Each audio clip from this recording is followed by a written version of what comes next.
просто так брать и забирать территории у других стран. Вот. В этой стране это, наверное, какой-то controversial, может быть, мнение. Вот. Поэтому, да, я не считаю, что Донбасс должен быть частью России. И не скоро все это закончится. Пока будет Европа поддерживать все это.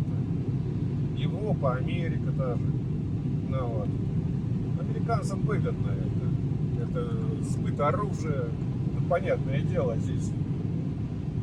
Ведь, как говорится, для кого война, для кого мать родна, правильно? I'm Jeremy Loffredo for Rebel News in Moscow, Russia. The conflict that's happening a few hundred miles south of me is being referred to as the most important geopolitical conflict of our time. The West has framed the conflict as an imperial, aggressive conquest of an entirely sovereign country by Russia.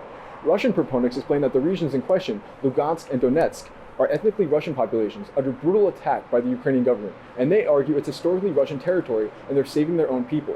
What do the people here in Russia believe? What do they see as patriotic? Do they agree with their government? And if they don't, will they say so? Before we get to what the Russian people think of the military operation or war, let's remember that the only reason I'm able to come here and do what every single large journalism outlet and newspaper in the world refuse and fail to do is because this critical reporting is all crowdfunded. There's no politically connected venture capital firm or a billionaire or a government assisting us. It's very simple. If not for donations, the interviews you're about to see would not be possible. So head to RussianReports.com and help support this critical fact-finding that no one else is doing.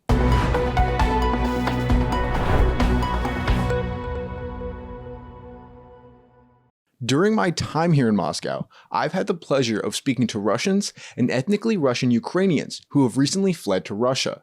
The diversity of opinion here in Russia is actually quite colorful. People oppose the war for different reasons, and people support the war for different reasons. It's not the monolith of political thought that I was told it would be. This man said he supports the war because he's from Crimea. He also explained that the ethnically Russian people need protection from Zelensky's government, or as he called it, the Kiev regime. Конечно. Yes? Да, конечно. Why? Почему? Я сам крымчанин из Севастополя. И те люди, которые живут в Донецке, в Луганске, и терпят вот это все безобразие киевского режима, они просто обязаны быть под нашей защитой. This young man opposed the war because he said it doesn't align with his views on violence and human rights. No, I don't. No, I don't support. Why? Why? Because it doesn't connect with my views on philosophy. Maybe human rights. No, I don't. It's core thing. Yeah, don't support violence. These people explained a similar vein of thought. They explained that there must be a way to solve this issue without war and people dying. Ну, как бы, я вообще против войны. Вот. Не хотелось бы, чтобы там убивали людей. Вот. Как-то должно это по-другому решаться, эти вопросы. Все. А вы что думаете? Ну, то же самое. Да, то же самое поддерживаю. Нельзя такое допускать. Нельзя. Some people I spoke with told me that the Ukrainian government that came to power in 2014 sees the people in these contested regions who are culturally Russian and ethnically Russian as a threat because they identify with the quote-unquote enemy, meaning Russia. And some people here in Russia believe it's Russia's responsibility to take control of these territories to protect what they see as their own people, even if these people are in fact on the other side of the Ukraine-Russia border. This man argued that the ethnically Russian people in Ukraine have been living horrible lives under the new Ukrainian government, and that the war is not with Ukraine, but with all of NATO. Конечно, правильно. Потому что они там не жизнь была, не пойми чего было. Люди в подвале сидели, щемились, и боялись уходить. Там нацизм начинался конкретный. И, во-первых, мы не с Украиной воюем, а с НАТО. Потому что они к нам начали приблизываться к границам. А это опасно, сами знаете. Если они близко будут, то до нас легко достать.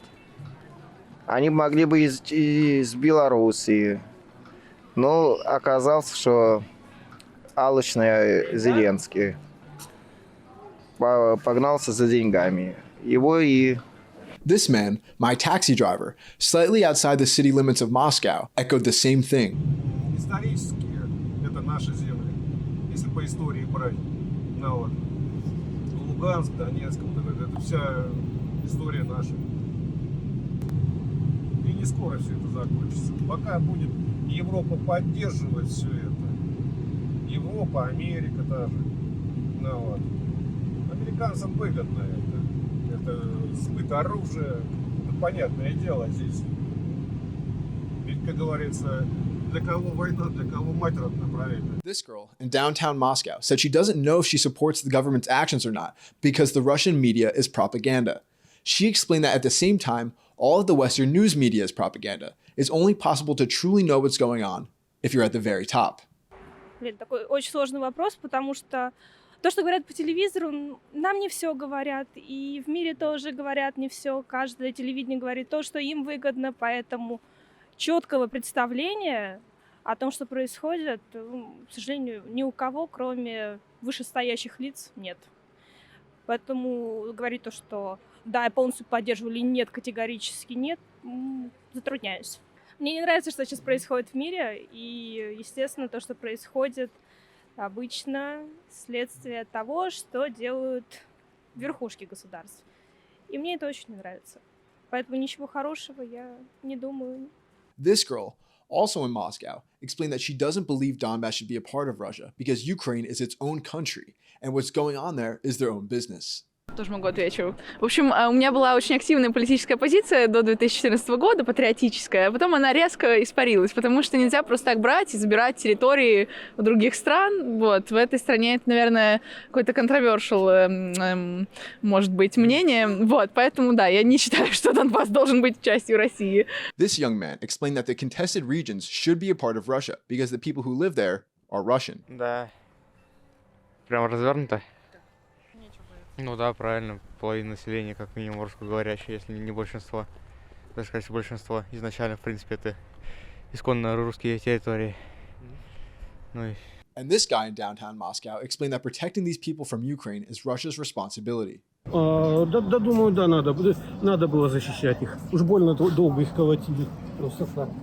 It's no surprise that supporters of the war were eager to talk to me. But what did surprise me was that Russians who were critics of the war and critics of Putin were willing to appear on camera and willing to speak to me as well. Before I came to Moscow, I didn't know if critics would be afraid to talk on camera, an act of opposition during the Cold War that could have led to an arrest. There were some people who did not want to talk with me, many during my visit to Preobrazhensky Market. Я не хочу отвечать на этот вопрос. Я не буду отвечать на этот вопрос. Провокационный вопрос. And in fact, a policeman did approach me and my camera crew to ask what we were doing. I stayed silent and my Russian camera crew made up an excuse that we were just Russian bloggers. In that case, I was the one afraid of being arrested. For Rebel News, in Moscow, Russia, I'm Jeremy Loffredo. I'm Jeremy Loffredo for Rebel News, and I just touched down in Russia. It's about -10 here in Moscow, but that won't stop me bringing you the truth on the biggest geopolitical conflict of our time. Now, if you want to support this trip, go to RussianReports.com. That's RussianReports.com. For Rebel News, I'm Jeremy Loffredo.